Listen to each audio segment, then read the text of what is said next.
not require a supplementary budget. Mr. Speaker, government is, however, committed to pursuing a robust growth strategy within the limited fiscal space and our fiscal consolidation program. This will be done by attracting domestic and foreign private sector investment and expanding production, which will be encouraged and stimulated by government policies and agencies. Government's mutual prosperity dialogue with the private sector will seek to facilitate the ease of doing business in order to crowd in private, domestic, and foreign investments. Mr. Speaker, security continues to be a priority of government. The United Nations recently reported that over 1,800 terrorist attacks resulting in nearly 4,600 deaths were recorded in our West Africa region in the first 6 months of this year. Due to this instability, among others, increasing numbers of West African citizens are seeking refuge in our country. This has required a review of our security expenditures within the limited fiscal space. Mr. Speaker, this 2023 mid-year fiscal policy review will therefore provide an update on economic performance for the first half year of 2023 and outlook for the rest of the year.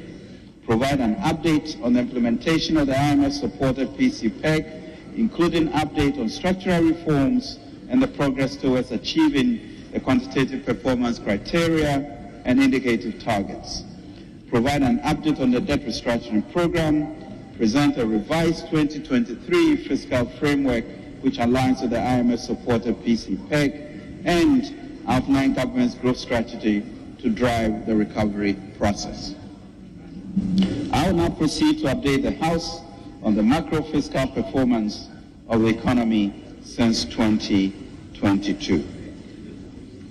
Mr. Speaker, as we usually do, the 2023 budget was presented in November 2022 using end September 2022 data. We now have end December 2022 data, which indicates that overall real GDP growth was 3.1% compared to the revised target of 3.7%. Non-oil real GDP growth was 3.8% compared to the revised target of 4.3%. End December inflation rates of 54.1% compared to the projected 28.5%. Total revenue and grants for the period amounted to 96.7 billion, 15.8% of GDP, compared to the revised target of 96.84 billion, 16.4% of GDP. Total expenditure on commitment basis amounted to 165.1 billion Ghana cedis, 27% of GDP, against a revised target of 133.8 billion, 22.6% of GDP. Overall budget deficit on commitment basis was 11.8% of GDP, against a revised target of a deficit of 6.3% of GDP. Primary balance on commitment basis was a deficit of 4.3% of GDP, against a revised target of a deficit of 0.7% of GDP. On cash basis, the overall budget deficit was 10.7% of GDP, against a revised target of a deficit of 6.6% of GDP. The corresponding primary balance on cash basis was a deficit of 3.2% of GDP, against a revised target of a surplus of 0.4% of GDP. And gross international reserves was equivalent to 2.7 months of import cover. Mr. Speaker, with approval of Parliament, government set out to achieve the following key macroeconomic targets for 2023.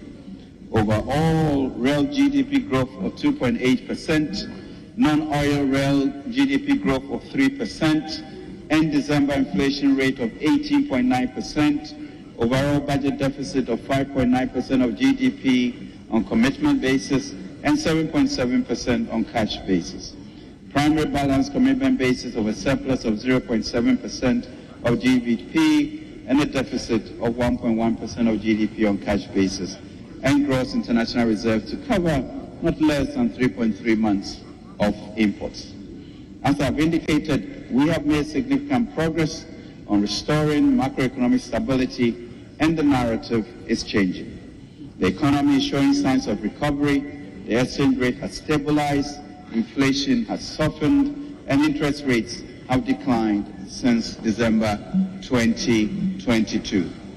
Mr. Speaker, these outturns are the results of focused implementation of all the measures we presented in the 2023 budget and the positive sentiments arising from the progress of the IMF program, which I will now discuss.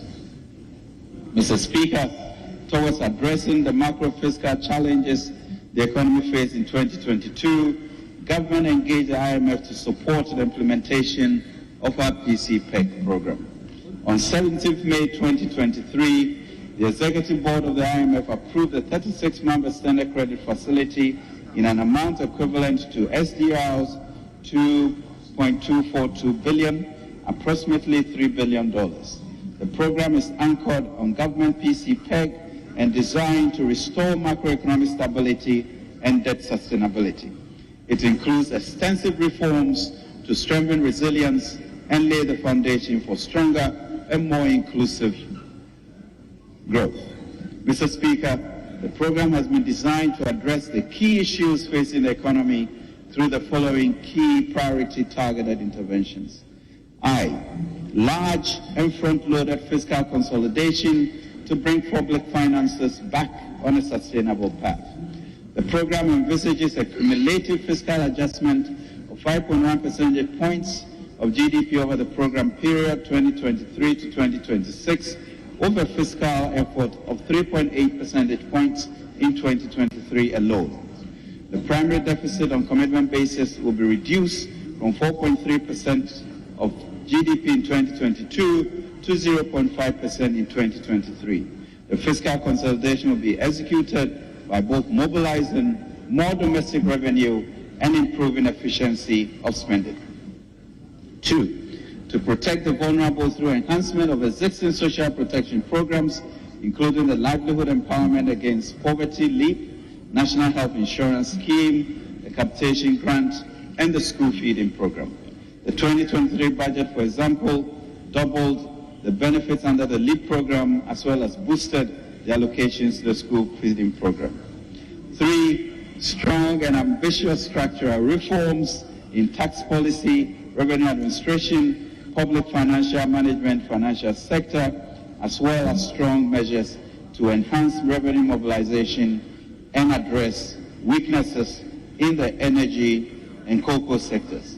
Both are critical to bring public finances back on sustainable path while creating fiscal space for critical development spending. 4, to bring inflation under control through prudent monetary policy, including appropriate monetary policy tightening and the elimination of monetary financing of the budget. Containing inflation pressures requires coordination between fiscal and monetary policies. 5, to rebuild international reserve buffers to 3 months of import by the end of the program. The Bank of Ghana is pursuing enhanced global exchange rate policies to help rebuild international reserves. 6, to restore sustainability and preserve financial stability following the domestic debt exchange program, to support private investments and growth. And 7, to pursue reforms to encourage private investments, strengthen growth, and create more jobs. Mr. Speaker, it is instructive to note that our path towards securing an approved IMF-supported program has been characterized by speed and resoluteness. More specifically, the following key and significant milestones were accomplished. We achieved staff-level agreement in December 2022, 6 months after we formally requested for the IMF support to back our PCPEC. We're supported by China's agreement to co-chair Ghana's Paris Club Official Creditor Committee. We secured financing assurances for the Official Credit Committee, co-chaired by China and France on 12 May 2023, 5 months after our formal request in December 2022. We secured an IMF board approval on 17 May 2023, 5 months after the SLA and 10 months after a formal request for a fund program. We also secured IMF financing equivalent to 3 times Ghana's quota. We front-loaded disbursement of IMF resources with 40% in 2023 and the rest to be spread between 2024 and 2026, and successfully concluded a domestic exchange program. The results are clear. We are witnessing the catalytic impact of crowding in other resources. We are in discussions with the World Bank for a $900 million development policy operation and emergency support. The United States, through the International Development Finance Corporation, has announced a program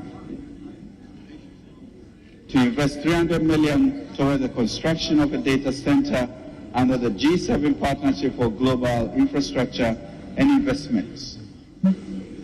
This is through the Development Finance Corporation of the U.S. Mr. Speaker, several key stakeholders played diverse roles in Ghana's successful journey towards approval of the IMF-supported program.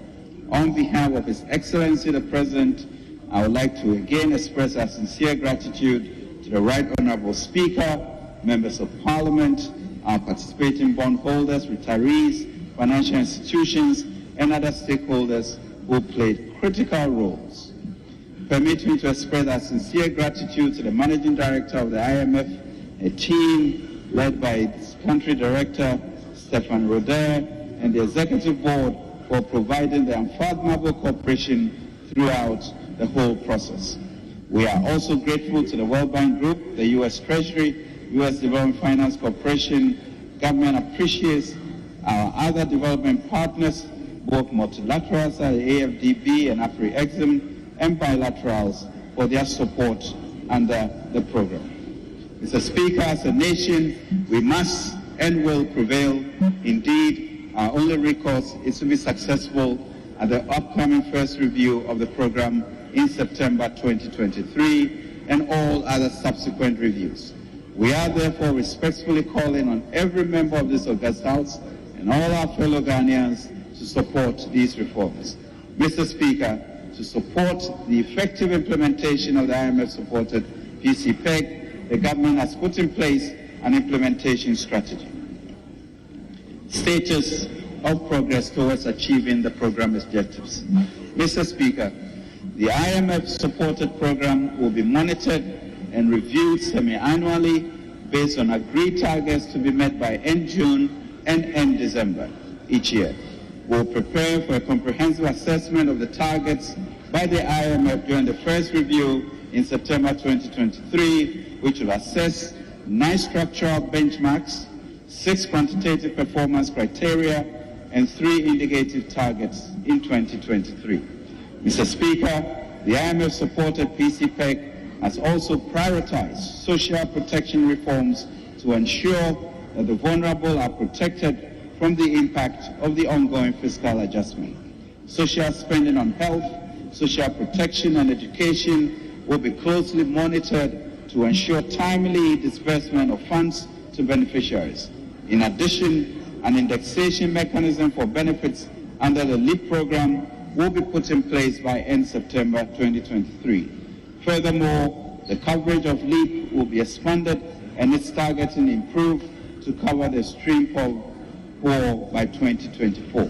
Mr. Speaker, Cabinet also approved a turnaround strategy for Cocoa Board as part of measures to improve financial viability of the institution and to position it to deliver increased value for the people of Ghana. I take this opportunity to assure all our key stakeholders of government's commitment to the unwavering implementation of our very own PCPEG, which undergirds the IMF-approved program. Debt operations. Mr. Speaker, we announced in the 2023 budget statement that we will embark on a debt restructuring program to alleviate fiscal pressures by 1, reducing debt servicing costs, 2, improving debt sustainability, and 3, ensuring macroeconomic stability and economic growth. The restructuring is critical to the implementation of the program. To ensure return to the path of debt sustainability, a comprehensive debt strategy centered on a restructuring program was pursued. Mr. Speaker, the perimeter for the restructuring includes both domestic, central government, and debt, and some parastatals, and external. The main aim of the operations is to reduce debt servicing costs and restore our debt sustainability.